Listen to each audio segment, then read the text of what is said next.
শুভ দুপুর। আপনাদের সকল বন্ধুদেরকে জানাই দুপুরের অনেক শুভেচ্ছা, শুভকামনা।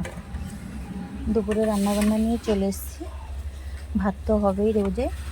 আর এখানে করেছি একটা পাঁচমেশালি তরকারি। এটা কিন্তু মানে ফুলকপির ডাঁটা, শিম, মূলো, তারপরে মিষ্টি কুমড়ো, আলু দিয়ে একটা তরকারি করেছি, বেগুন। আর এই তরকারিটা কিন্তু শীতের দিনে খেতে খুব ভালো লাগে, জানেন। আর এখানে বড় মানে লাফা ভাজা করেছি, যেমন রোজকার মতন করি ওরকমই আছে এটা। আর এই যে একটা মূলার শাকের আজকে একটা আমি রেসিপি করেছি।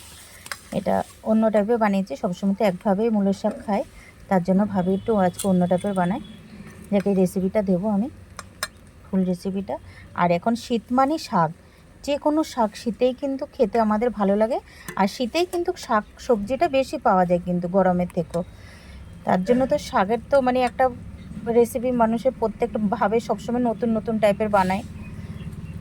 একভাবে ভালো লাগে না সব শাক সবসময় বানাতে, আর খেতেও ভালো লাগে না, জানেন তো। একটু নতুনত্ব একটা জিনিসকে যদি আমরা বানাই, খেতেও ভালো লাগে আর শাকটাও বেশ খাওয়ায়। আর শাক খাওয়াতে দুর্দান্ত, মানে সবাইরে ভালো। তার শাকটা তো এমনিতেই সবাই খেতে পারি আমরা কম বেশি। আর এখানে করেছি আজকে একদম অবাঙালি স্টাইলের ফুলকপির তরকারি।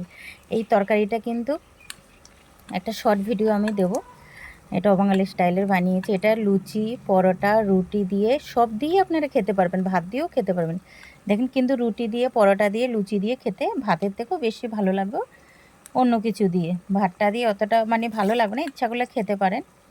আর খুব সুন্দর হয়েছে এই তরকারিটা। আমাদের বাড়িতে কিন্তু এই ফুলকপির তরকারিটা কিন্তু সবাই ভালো খায়। রাখছি বন্ধুরা, ভালো থাকবেন। শুভ দুপুর। দুপুরের অনেক শুভেচ্ছা রইল সকল বন্ধুদেরকে।